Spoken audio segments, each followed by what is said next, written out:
Good afternoon. My name is Bill Hilgers. I live in Austin. We live on a farm that we've had for 50 years, and I've been around agriculture all my life. This is my 60th year in law practice, and as a CPA, I've been around people who've been in operation in the end of agriculture all of my career. One of the things that I enjoy about getting old is you have opportunities still left to learn. And one of the things that I've learned is that what we know about nature is a very limited amount. William Albrecht of the University of Missouri wrote an article once when he had a pinpoint that says what we know about nature, and he had a big glob that says what we don't know about nature. And one of the presumptions that exists on people who are well-intentioned and well-informed about a lot of things is that we know the answers to what we're talking about here. The substance of what we're doing is not only animal health, it's human health. And I'd like to share some personal experience with you.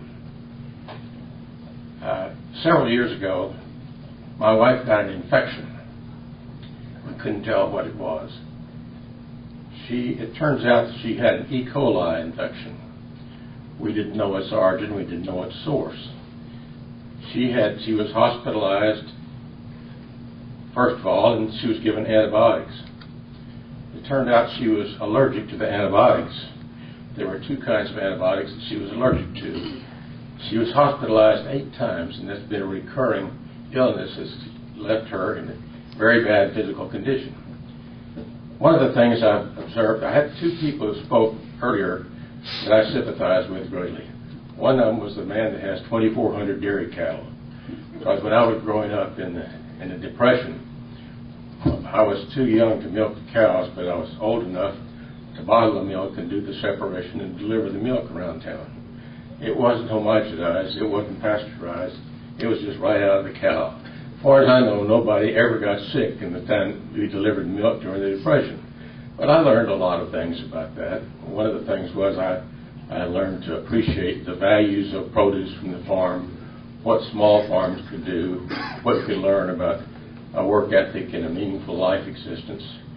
And since that time, in my experience in my legal profession, I've worked a lot with farmers.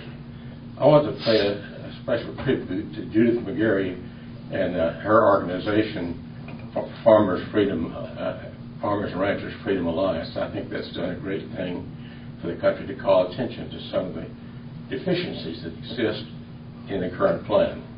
My reason that I think that it's deficient, besides my wife's continuing health, we have recurring problems with very abstract conditions. Swine flu infecting the world. Does it come from swine? Well, nobody knows for sure where it comes from, and all the tracing in the world won't decide what that origin of that disease is at this point. The strange thing about mad cow disease was talked about a $6.1 billion bill for mad cow disease. People have forgotten that feeding the animals their own substance was the cause of mad cow disease. It wasn't the nature, it wasn't the cause of the disease itself. It was human greed and the overcoming of what was a known fact about feeding and trying to get the bottom line up. Too often in this situation, my judgment, and I don't mean by any means to diminish the value of the U.S. Department of Agriculture. I think much good is done by them in many different areas. But this system is to me, is absolutely inconceivable that it could be implemented.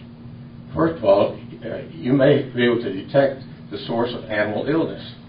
That could be done pretty readily by most people. If you have too large an operation, it's hard to do. But if you try to find out what happened to salmonella in the tomatoes, you might close down the tomato market across the country, but still not know where it came from.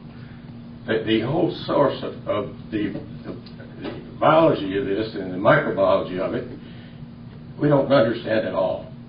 I said William Albrecht at the University of Missouri was one of the pioneers in this, and he was really a great thinker about the future of agriculture.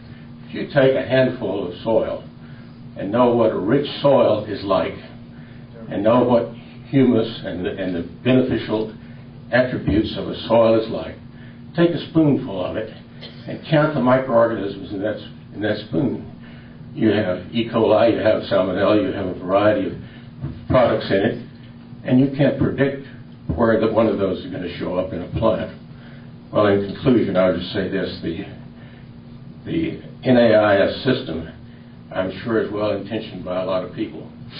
In my judgment, it is going to be wholly unworkable. I may be a part of what one of the speakers described as the old hippies, but as far as I'm concerned, this is unthinkable and completely impossible to really accomplish its purpose.